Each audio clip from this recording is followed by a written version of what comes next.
So today we will be working on this portrait. So it's a pretty simple portrait because there's a lot less features for the face. And this is the photo that I used. I just elongated like a neck a little bit. So let's get started. So I always get started with this red canvas texture, and then after that we have a sketch. So this sketch is a pretty simple sketch considering the amount of details that we have, and today we are taking quite a different approach compared to the usual block and then leaving impasto to the end. I'm actually going to do the impasto right from the beginning. But before that, I just want like a guide. So the guide that I would want to have would be the blacks. And I'm going to switch this back to a bright color so that I can see. And now I'm going to start working with my blacks on this layer below the sketch. Okay, grab my square brush. So I'm just going to quickly just block in the black areas, not to worry so much about the details or shapes yet. Just want to have something, you know, like a reference while I work with the impasto. And then as usual, I'm just going to carve away details that I don't need. I know that I will have another shadow, so I'm just going to erase the insides here where the shadow would be in.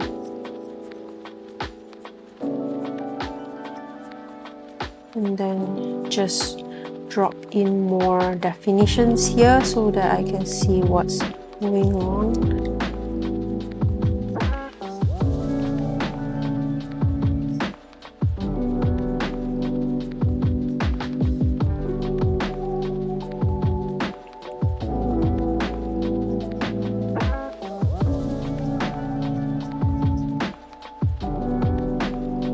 Just dropping in some lines for the neck, and then I think we are good to go to the next step.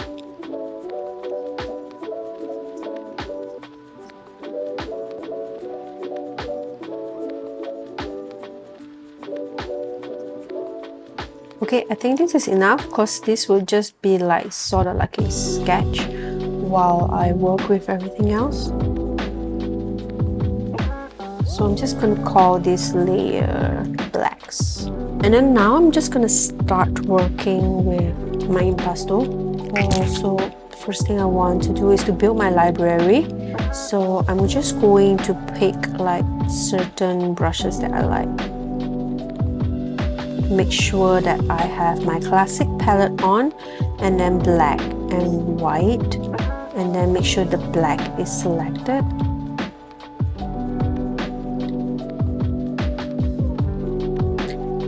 Just make a stem for every single layer, and then I would want round thick paint as well. Just 2 squares, and then one more, this one, and for the last one, just gonna have this usual streaky. Alright, I think we're good to start. So we have like a library of like 1, 2, 3, 4, 5 stems. Again, I'm gonna just start by duplicating the one that I want and then just hiding it. Then I'm gonna create a new layer. So whatever below this layer 28, this empty layer, would be what I am currently building. So I'm just gonna position it here. Rotate it. Maybe I want to start like this. Now let's sculpt. Make sure this is set to soft pull 3D smudge or the basic pull 3D smudge. So like that. This wide. Okay. This one I think is gonna be pretty big. So I have 2 now, and then maybe this one. I'm just gonna start like building blocks. So this would be like her clothes because I don't want the clothes to be like realistic. This one would be here, and then slot it in the layers. Then I'm going to use a smudge tool to just smudge out the stem. Okay, now I'm going to use this one, slot it beneath this one. So I'm not really worried about the colors at the moment, because colors is the fussy part. So I don't want to worry about that. Alright, and then the round one. Now everybody knows that the round one is like my favorite brush. So I'm going to just slot it for this area. Okay, just make sure that the direction is okay-ish. Yeah. Then just going to just smudge it. Okay. And then this one.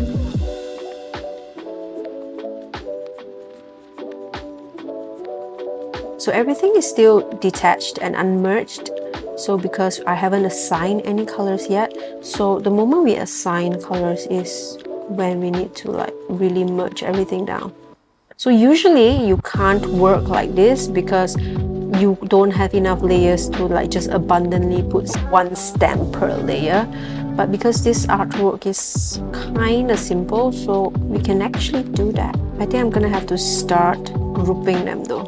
So this one would be close. Okay.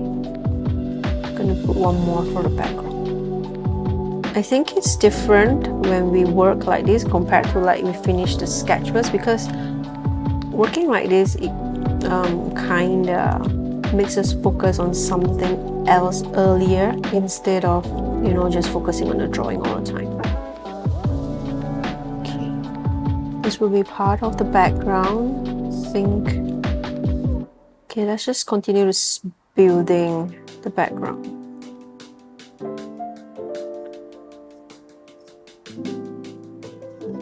Okay, and another one, maybe just with the round thick paint. I think I'm gonna have to stop soon because of the layer limitations, but I want to at least like build the entire impasto for the bottom. And I think I'm gonna use this one for the background as well. I'm just dragging it down here so that I don't make a mess of my layers. Just dragging the streaks up all the way. So it's gotta be bigger. These are like background. I thought that it would be cool if I have like the whole hands in squares, so I'm just going to try and do that. But first I'm just going to use this to build the flow. So the flow is going to be like that mostly. I'm going to position it in the center so that it's easier for me to smudge left and right, left and right. And then maybe I'll just duplicate this and put this one right at the bottom. Oh, it has got to be under the clothes, I think. Alright. Okay, one last one for the body, just for completion's sake. So now this would be under skin. Let's get a palette going first before we get started. Okay, there's this empty layer here that I can just build my palette. So get my round brush. I'm going to have gray as one of the colors, and then I want to have blue. This is kind of close, but something pure and vibrant. This is okay, something like that. And then for the red it would be orangey because we have blue, so we can't go very red. Maybe more orange, something like that, closer to the canvas. And then pink. I think we gotta work with the orange. Maybe it will be like that. Okay, so with the colors that we have, we can roughly start to map out everything. Okay, let's get this red going. Just coming here and dropping this down. Okay, the contrast is pretty high, so I am going to have to adjust this right now. Probably a 27%.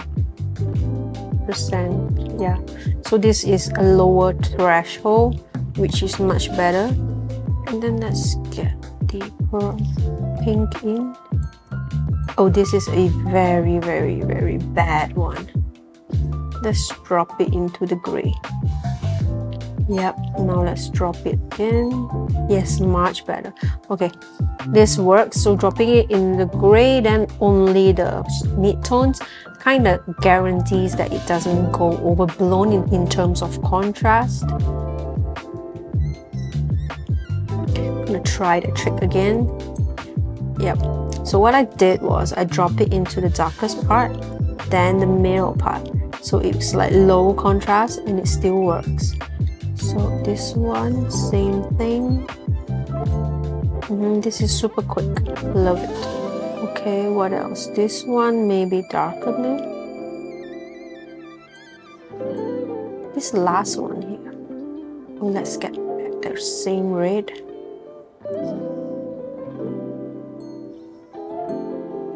So the background's done. I'm just going to flatten it so that I have it in one layer. Okay, so I cleared off that group already. Oh, skin's easy. I just have to pick this. Drop it into the shadow, drop it back here, drop it into the highlight, drop it back in here. I think this is a bit too red, so I don't want to merge the skin layers first, because I think there's going to be changes later on. Because this is not part of the abstraction, it's part of realism, so we don't want to merge these for now. Okay, I'm just gonna go back to my palette and mix some colors. Kind of have to find some in-betweens. Let's see, perhaps, yeah, this is a good one. This is also a good one. I think I'm just painting this with a very soft touch so that I can get like in-between colors. This is only possible with the round brush. This round brush exists in the default Procreate brush. I'm not sure where I found it originally, but you can definitely have it. It just looks like this and it's called round brush. You just have to do some digging around. I'm just going to drop this purple color to, oh no, maybe this one. Yeah, not so purple, but almost purple. Yeah, just drop it here first. That skin, and then I'm going to start to work on the clothes. So the clothes, I think it's just going to be in between colors, flowing from here to the left.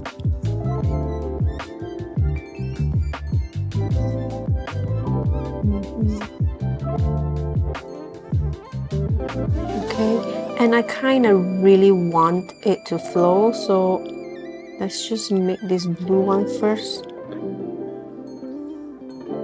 Okay, the blue one's fine now. So I'm just going to duplicate this one and drop blue in. Then I'm going to just use a fat spray brush to erase away so that it just flows from blue to purple, because I have like two instances now, like this. While I can use this, I think I want it a bit more gray and like non-identity.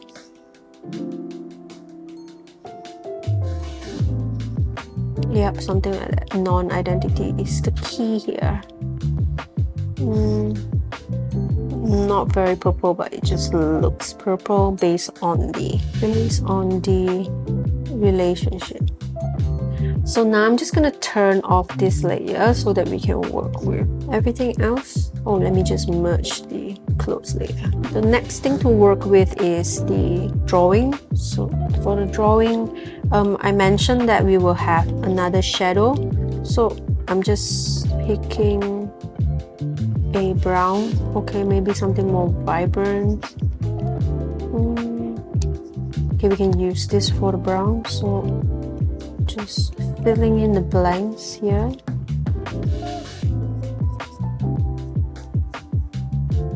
Just making sure I have my rig brush for the eraser so that I can carve. The good thing about simple portraits like this, you really get to play around with the abstraction, and you don't really like have to worry about details, proportions, stuff like that. Because everything is so simple, so we don't have to worry about any of those. Okay, I'm starting to think that maybe this layer is too dark. Yeah, brought up the value so that it's not so dark.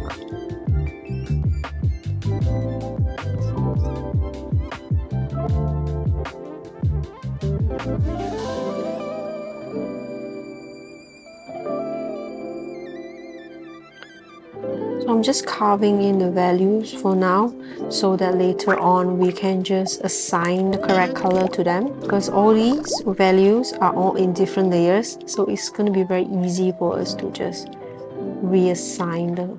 All we need to do is just make sure like they are in the proper layers. Okay, I'm just going to change the order of the layers because the background layer is going to be right at the bottom. It's going to be like this. I'm going to start to work on the shapes here to give it that square definition. I'm just moving like my brushes like back and forth from right to left, in order to give it the idea that it's like blocky. So we have our shadows now. I'm just going to name it shadows. Okay, I'm going to just work on the highlights.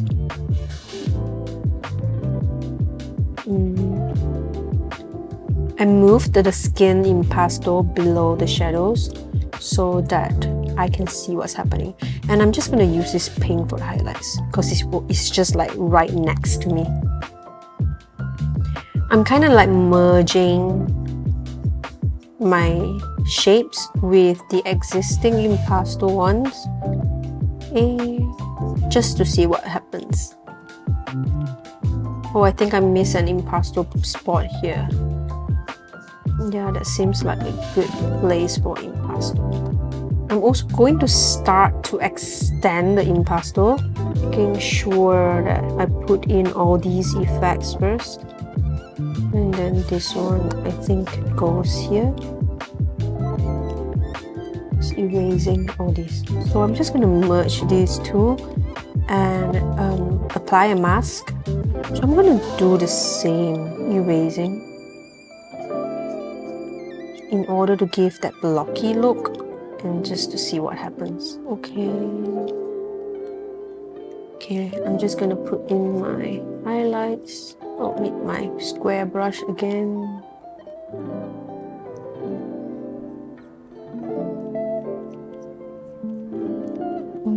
Start to put in all the highlights that are important, that defines the shape of the face. There we go, just for the highlights. That's done.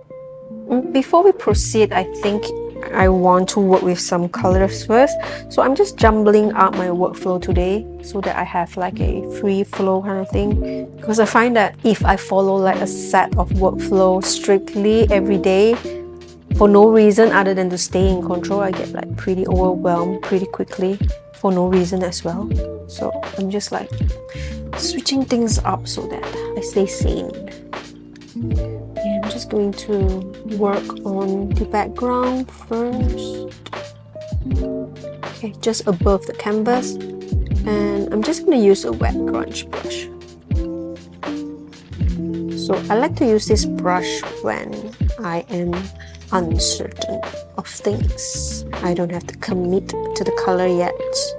I can just like dirty my canvas. I'm just going to equip this red brush and start to fill in some gaps here and there. Oh, I should probably do this on another layer. And slightly more blues. I'm just merging and unmerging shapes. I probably should fix this as well. Get it to frame the portrait nicely so that it gives like a pop. Okay, but I think it's getting a little bit too green, so just balancing back out. Just giving like a shadowy kind of situation here. Just gonna clean up and finalize the whites. Oh, so I have this kind of very rough looking background that I really like. Oh, maybe a tad bright. Oh, let's just clean this up. It's getting a bit loose over here. Okay, I have these strokes on the highlights layer that I can just recolor once I turn the alpha lock on. I'm gonna add more of those everywhere. I gotta have it in a bigger brush size so that I'm leaving like really dramatic marks. Oh, this is so inspirational. I'm gonna just take a snapshot. I think I'm lacking in one skin tone value because like this part, like right now, this part needs to be a lot darker, and the only way to do that is to introduce the value in the skin tone. Already has 1, 2, 3 values, and I'm going to be adding another dark one, which is kind of odd, but it's okay. So I'm just gonna add it right under shadows above highlights. So I'm just gonna pick this color. So it's actually very close to the shadow, like super close. It's just for areas like this that really needs this value. Like it just adds like a certain softness to it once it's here. And this softness is so important. I don't know why, but it kinda just gels everything together. Yeah. And I get to model these parts even more effectively with the presence of this value. Yep, this is what I want. So it kind of just tightens everything up nicely. So we're going to proceed to coloring and to finish up this quick portrait. But first, let's rename this layer into, let's just call it mid-tone, even though it's not. Let's start with the blacks. I'm just going to add the layer, clipping mask it, and this will be the coloring layer. So if I color, you can see it's just coloring the black area. So that would be how we are going to recolor each layer. But I'm really bothered by all my layers right now, so I'm just going to group them. This is my background. So with a background, so I'm just going to turn off the skin impasto for now and work on the colors. So for blacks, it's really simple. There is only red, browns, and grays. But for me, I'm going to try and take some risks today and go towards blue. I'm not liking this blue, so I'm just going to pick it from this one. I love how vibrant that blue is. Okay, and then for this area, because there's a lot of browns there, I'm gonna just go back to brown in that area, and then make sure that here onwards is also that color. I don't want to get the blues for these areas. Alright, it's really quick, just a sweep of color for the blacks. And then now for the shadow layer, we are doing the same thing and clipping mask it. First we're gonna deal with the hair, right? So for areas where the hair is kind of blue, we're gonna put some blue first. I'm just going to quickly give the hair an overall color. So we can see that this is clearly too purple, so we're gonna have to push back to the left a little bit. Okay, this is where it's good. Just some slight changes in value.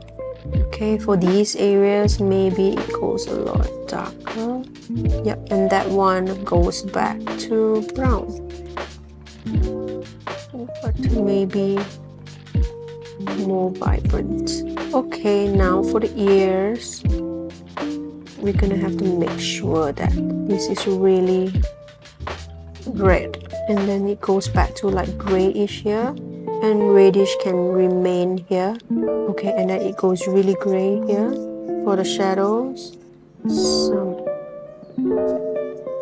and then for this part, I just want like a gradient. So it goes from red to brown. So red is this, so brown is gonna just, yeah, I'm just sliding the hue so that I get this color. I'm gonna have to remember this because I'm doing this for the next color. So the shadow coloring is done, and now is this layer, which I have to repeat the same temperature changes. So I'm just going to create a new layer and make sure it's a clipping mask for that one. And of course, the first thing we need to change are these. This would be grayish yellow, I think. Oops, too gray and not red enough. Okay, yeah, so that would be good. And then this one would have to be like blue but very gray, too light. There we go, maybe a little bit more vibrant. Okay, for here,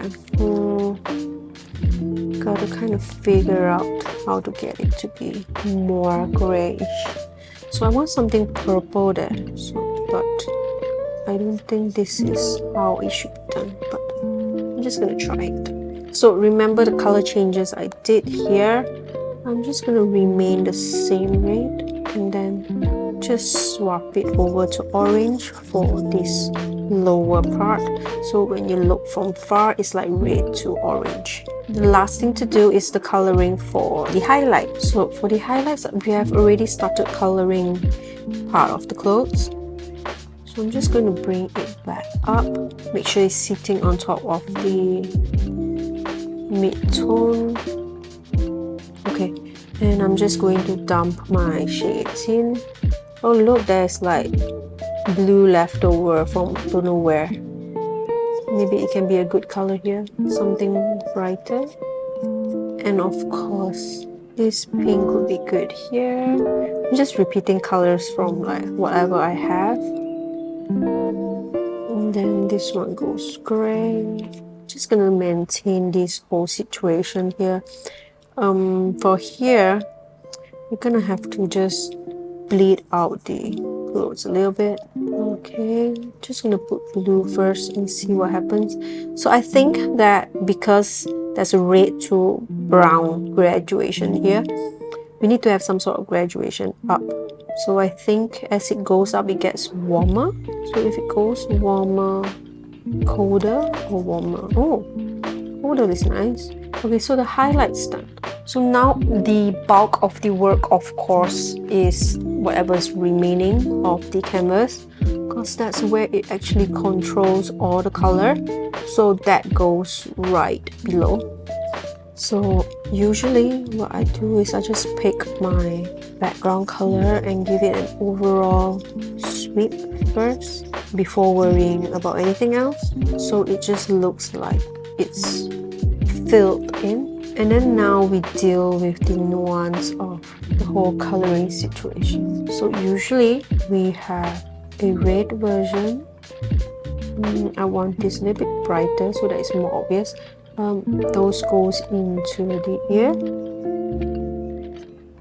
And then here for the cheeks. For the lips, I'm not gonna have red this time. So for the nose, I think you kind of have to go like pale pink situation. Yep. You have this whole thing here as well. And then here it can't stay red because it's right next to like a blue highlight. So we gotta kind of move it to be purple somehow. I think the easiest way is just to move it to gray. Yeah. So this gray is awesome. So I'm just gonna use the gray to like mute the whole skin tone a little bit, so that it's more mute and less in your face red. But I think this is too much, so bring it back up. Okay, and then right here, I really want it to go purple, but how? Maybe I go more gray. Is gray? Yes, going gray means purple. Okay. giving it a variety of tones. I'm just gonna look at the whole thing first. So what happened was red, and then it went to like brown here, and this is blue, it goes green here. Okay, I'm just gonna pick up this trail of thought, maybe something like that. So I'm just gonna get back to my round brush. Okay, that would be the color that I'm using.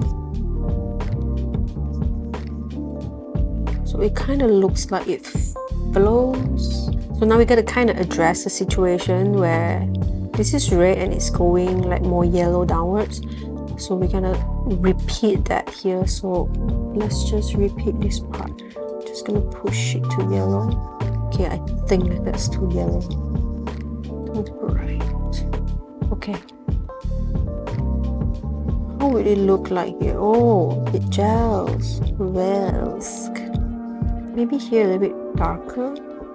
Yeah, so that it's like more patchy.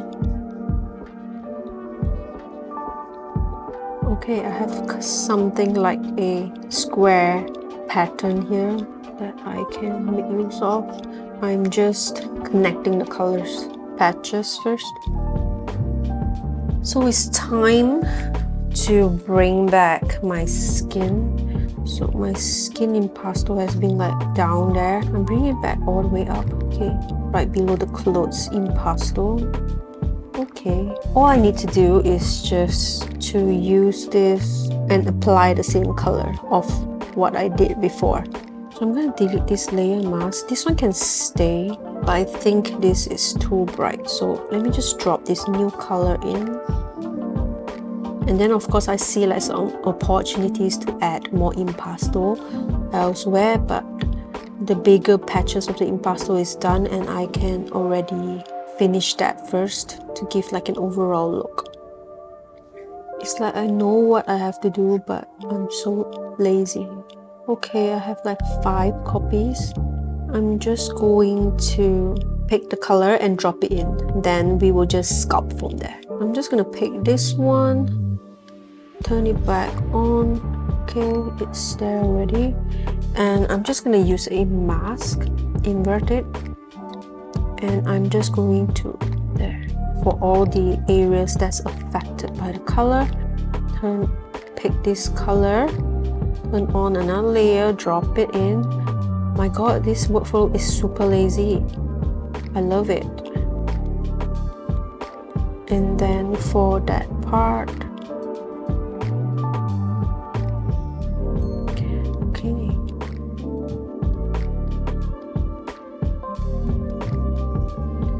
and I would want to address this area where it's getting more brown.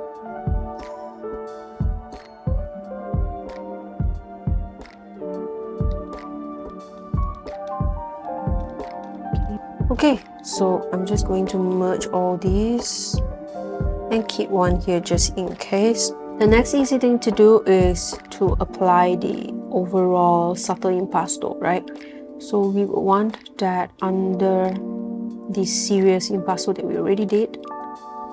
Just grabbing the usual black and white and grabbing my streaky paint and making sure this is on white. Okay, now I'm just testing the intensity.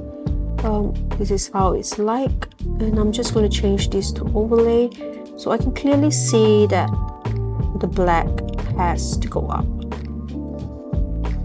And now the white has to go down. Let me just clear this area. Oh, okay, this is a good one. So I'm just gonna use this to paint the entire face. I still think it's too fair. Okay, this is good. So I'm just following the flow of the face. I can do this for the hair, but not very obvious. Okay, especially here, I can put more. I know I'm gonna put a impasto over that, but I'm still painting regardless. Okay, quick and easy. So just grabbing my eraser, using the fat spray brush and erasing most of them away so that it's not so like in your face. Okay, now we have to fill in the blanks. So the overall picture is like done, but there's a lot of opportunities for impasto like here and many other areas. So I can start by looking at my library again and then building up impastos again. So I'm just going to expand my library a little bit, make sure this is black and white. Going to create a new blank layer as a placeholder, and then I'm going to work under that placeholder. So turn on this one. So I'm gonna like just do this in stages. Okay, smudge that. Put it here. Oh yeah, this one. That's the important one. Okay.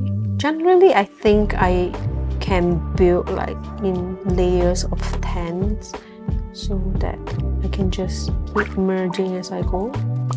Well, I think I've been using that way too much, so let's make another library thing. Okay, I like this, but I don't really want that shadow, so I'm just gonna erase that shadow so that I can use it. Okay, just kind of slot it in here.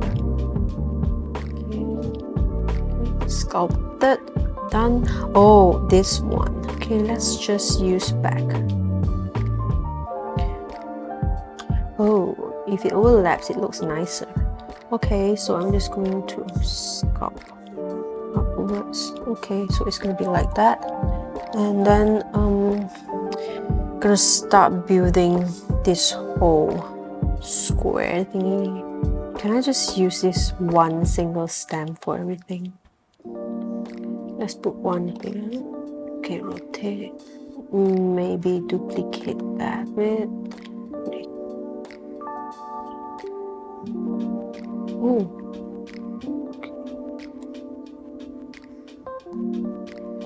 Just freeform drag it a little bit. And then the hair. Just use back this one. Okay. Okay, so I have a group of like impasto now that I can begin to work with. So I'm just gonna work from bottom. Okay, so this one, turn it off, grab the color. So the guide was shadow, highlight, mid-tone. Okay, there we go. And then this one, nice. 2, so merge it, and then this one would be here. Oh, this is gonna be a difficult one. Yep, and then just merge that down. Okay, after like 3 times of like dropping in the, I'm gonna use this a little bit. Merge that down. Merge that down. This is the tricky one. So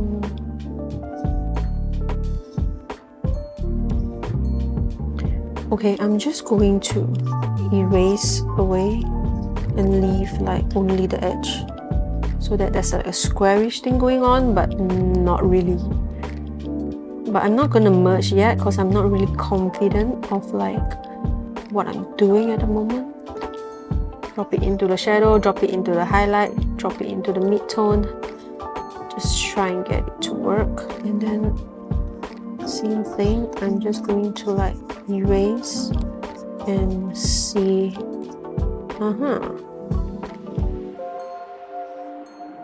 I like this edge, but it's way too distorted, so I'm gonna have to fade that out a little bit. And then this actually goes underneath, and this does not exist. And then the last one is this one. Okay, so I'm just gonna keep working like this until I get to a point where I'm happy.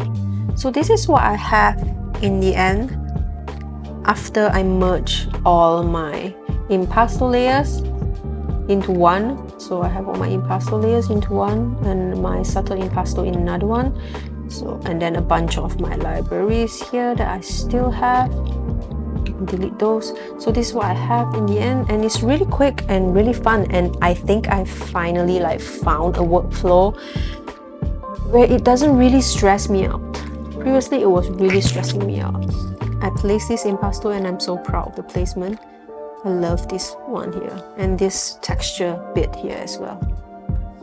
So I hope you guys enjoyed today's tutorial. I think the next one would either be bread or flowers or portrait, maybe. Okay, so see you guys next time. Bye!